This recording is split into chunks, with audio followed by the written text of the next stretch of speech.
کشف المحجوب جو تصوف میں پہلی کتاب ہے فارسی زبان میں، عربی زبان میں تو اور کتابیں اس سے پہلے لکھی گئیں، لیکن فارسی میں پہلی جو ٹیکسٹ بک ہے تصوف پہ، وہ اعزاز آپ کو حاصل ہے.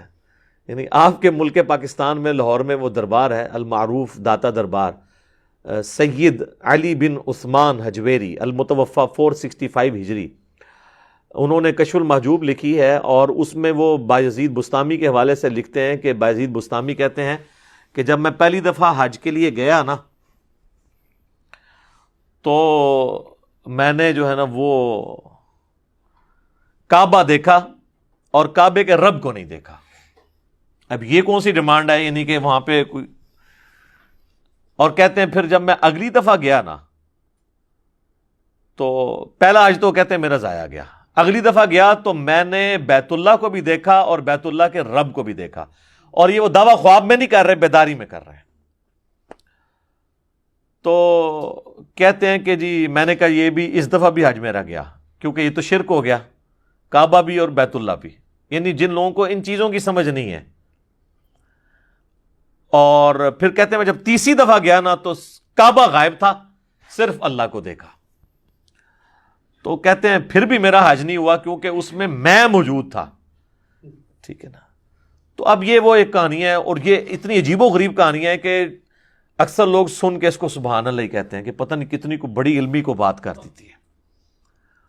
تو اس میں انہوں نے ڈائریکٹ دعویٰ کیا ہے.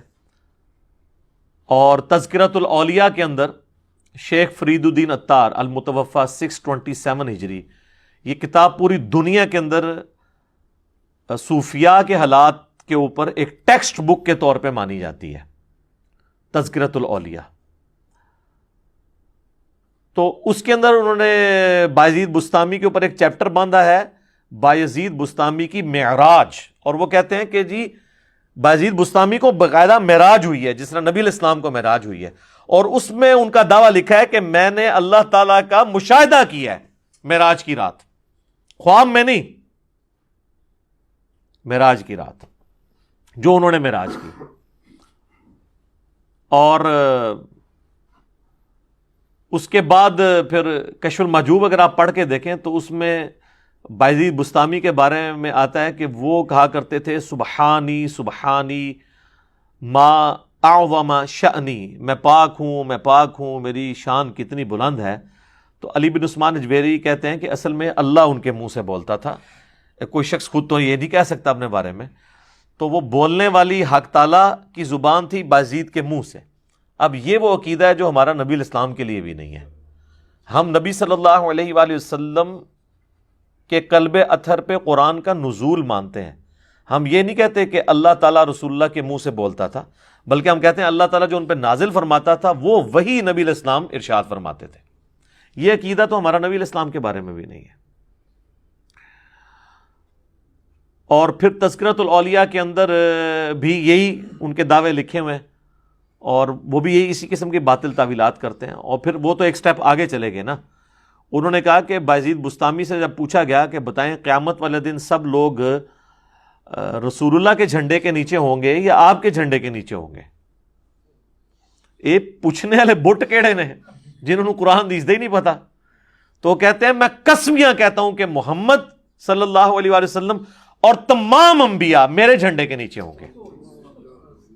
اور یہاں پہ انہوں نے ختم نہیں کیا، وہ کہتے ہیں لوائی اعظم من لوائی محمد، میرا جھنڈا محمد کے جھنڈے سے بھی بڑا ہوگا. استغفر اللہ واتوب الیہ. حضرت صاحب اگر آپ نے یہ بات کہی ہے نا تو آپ پاکستان میں آئیں تو سب سے پہلے میں پٹیشن فائل کروں گا 295C کی. اب ان لوگوں کے ماننے والوں کو کم از کم ان کتابوں کو پرنٹ کرنے والوں پہ تو 295C لگوانی چاہیے جب تک وہ پرنٹنگ سے توبہ نہیں کرتے.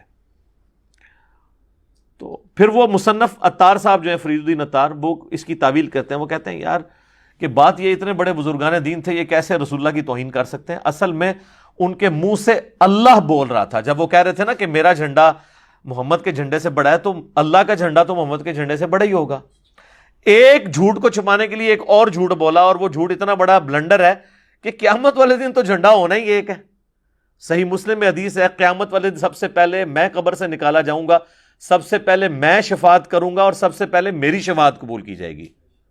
اور صحیح مسلم میں حدیث ہے کہ سب سے پہلے میں جنت کے دروازے پر جاؤں گا، دستک دوں گا، تو دستک کے اگینسٹ جواب آئے گا فرشتے کی طرف سے، کون؟ تو میں کہوں گا محمد، تو وہ مجھے کہے گا کہ مجھے اللہ کی طرف سے یہی حکم تھا کہ یہ جنت کا دروازہ سب سے پہلے آپ کے لیے کھلا ہے۔ یہ ہے کتابوں کا خدا، یہ ہے کتابوں کا پیغمبر، اور بابوں کا ریلیجن اب آپ دیکھ لیں۔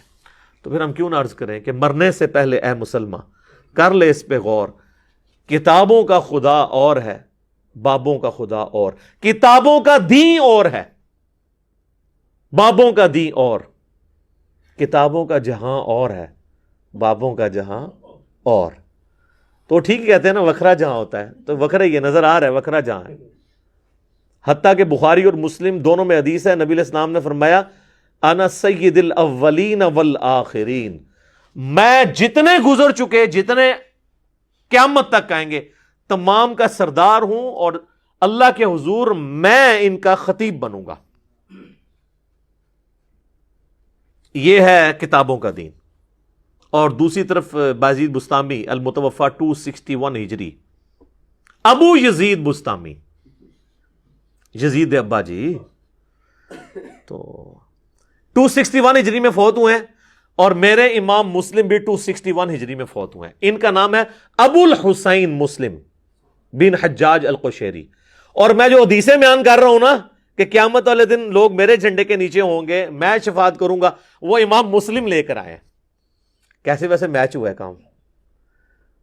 ابو یزید 261 ہجری والے اور ابو الحسین 261 ہجری والے، بالکل دونوں کے عقیدے ڈیفرنٹ ہیں۔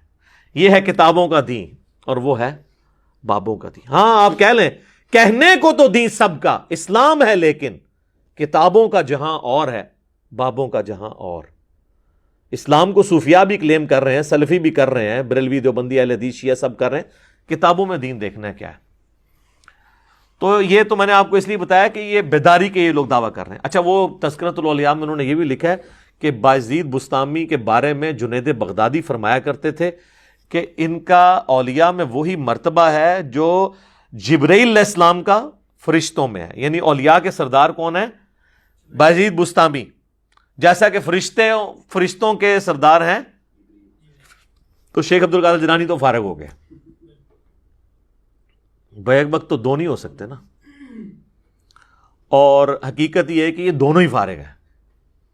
اولیاء اللہ کا سردار امت کے اندر کوئی ہے نا تو وہ ابو بکر، عمر، عثمان و علی ہیں رضی اللہ عنہم اجمعین وعلیہم السلام اجمعین، کیونکہ غیر نبی کے اوپر یہی کیٹیگری ہے نا اولیاء اللہ کی۔ تو کہانی ہے، شیخ عبد القادر جیلانی رحمۃ اللہ علیہ کو تو پتہ بھی نہیں ہوگا میرے ساتھ انہوں نے کیا کچھ کیا ہے۔ تو بال یہ جو ٹائٹل انہوں نے دیا تھا وہ بھی انہوں نے خود کتابوں میں چھین لیا ہوا ہے خود ہی۔ کوئی ضعیف روایت ہی بتا دیں کہ سیدنا ابو بکر، عمر، عثمان و علی رضی اللہ عنہم اجمعین وعلیہم السلام اجمعین، یہی اولو العزم اصحاب رسول ہیں نا، خلفائے راشدین صلی اللہ علیہ وآلہ وسلم ورضی اللہ عنہم اجمعین، تو ان کو تو کبھی کوئی دیدار اس طرح کا نصیب نہیں ہوا۔ تو یہ لوگ زیادہ حقدار تھے اللہ تعالیٰ کو خواب میں دیکھنے کے یا بعد کے لوگ؟ اور اگر یہ پیکج غیر انبیاء کے لیے ہوتا تو سب سے پہلا حق تو سیدنا موسیٰ علی نبینا وعلیہ الصلوۃ والسلام کا تھا۔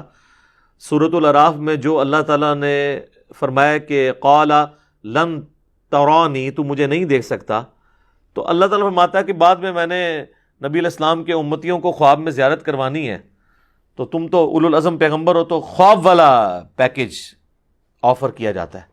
میں آن دا بہاف آف سیدنا موسیٰ علیہ السلام آپ کو گارنٹی سے کہتا ہوں کہ خواب والا پیکج اگر موسیٰ علیہ السلام کو آفر کیا جاتا وہ قبول کر لیتے، ہمیں کیا جائے ہم قبول کرنے کے لیے تیار ہیں۔ وہ پیکج نہ پیش کرنا اس بات کی دلیل ہے کہ یہ اعزاز ان کو بھی نہیں ملنے والا تھا۔ اب یہ دعوے صوفیاء کے بارے میں کرنا، اماموں کے بارے میں کرنا، بزرگوں کے بارے میں کرنا، تو یہ لوگوں نے ان کے اوپر جھوٹ باندھے ہیں، ان کی تو کوئی حیثیت نہیں ہے۔ سیدنا عیسیٰ علی نبینا علیہ الصلوۃ والسلام کے اوپر لوگوں نے جھوٹ باندھ دیے۔ اس وقت دنیا میں سب سے اوریاں اور بڑا شرک حضرت عیسیٰ علیہ السلام کے نام پر لوگ کر رہے ہیں۔ اتنے تو بت پرست نہیں ہیں دنیا میں جتنے کرسچنز ہیں، لیکن عیسیٰ علیہ السلام کا کوئی اس میں قصور نہیں ہے۔ اللہ تعالیٰ نے تو قرآن میں ان کی طرف سے صفائی پیش کی ہے۔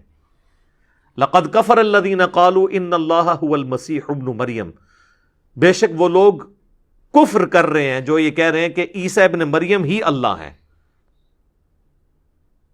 وقال المسیح، جبکہ مسیح تو خود کہا کرتے تھے یا بنی اسرائیل، اے اولاد یعقوب، اے بنی اسرائیل، اعبدوا اللہ ربی و ربکم، اس رب کی عبادت کرو جو میرا بھی رب ہے اور تمہارا بھی رب ہے.